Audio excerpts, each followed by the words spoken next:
नमस्कार, आप देख रहे हैं नेक्स्ट 9 न्यूज और मैं हूं आपके साथ मनीष कुमार सैनी। महाराष्ट्र में अजीत पवार गुट के वरिष्ठ नेता छगन भुजबल मंत्री नहीं बनाए जाने से काफी नाराज नजर आ रहे हैं। इस बीच पूर्व मंत्री छगन भुजबल ने कहा कि 8 दिन पहले उन्हें राज्यसभा की सीट की पेशकश की गई थी, लेकिन उन्होंने इसे ठुकरा दिया। नासिक जिले के येओला से विधायक भुजबल ने कहा कि उन्होंने राज्यसभा सीट के प्रस्ताव को अस्वीकार कर दिया क्योंकि यह उनके विधानसभा क्षेत्र के साथ विश्वासघात होता, जिसे उन्होंने पिछले महीने राज्य चुनाव में जीता था।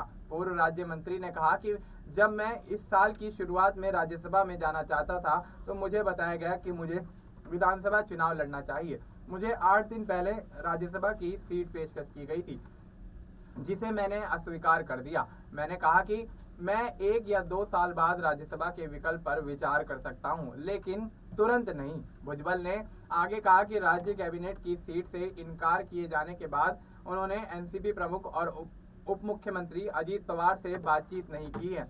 जब मराठा कोटा कार्यकर्ता अन्य पिछड़ा वर्ग समुदाय को ओबीसी श्रेणी में शामिल करने की मांग कर रहे थे, तब मैंने अन्य पिछड़ा वर्ग समुदाय के लिए आवाज उठाई थी। उन्होंने आगे कहा कि लाकड़ी बहन योजना और ओबीसी ने महायुति को चुनाव जीतने में काफी सहायता की है।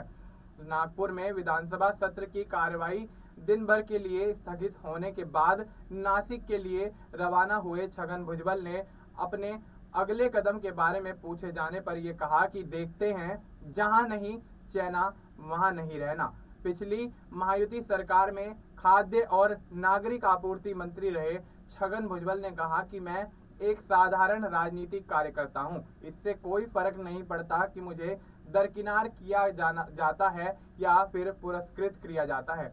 ऐसे में एनसीपी नेता ने कहा कि मंत्री पद पर आते जाते रहते हैं, लेकिन मुझे खत्म नहीं किया जा सकता। मंत्रिमंडल से 10 पूर्व मंत्रियों को बाहर किया गया है और 16 नए चेहरों को मंत्रिमंडल में शामिल किया गया है।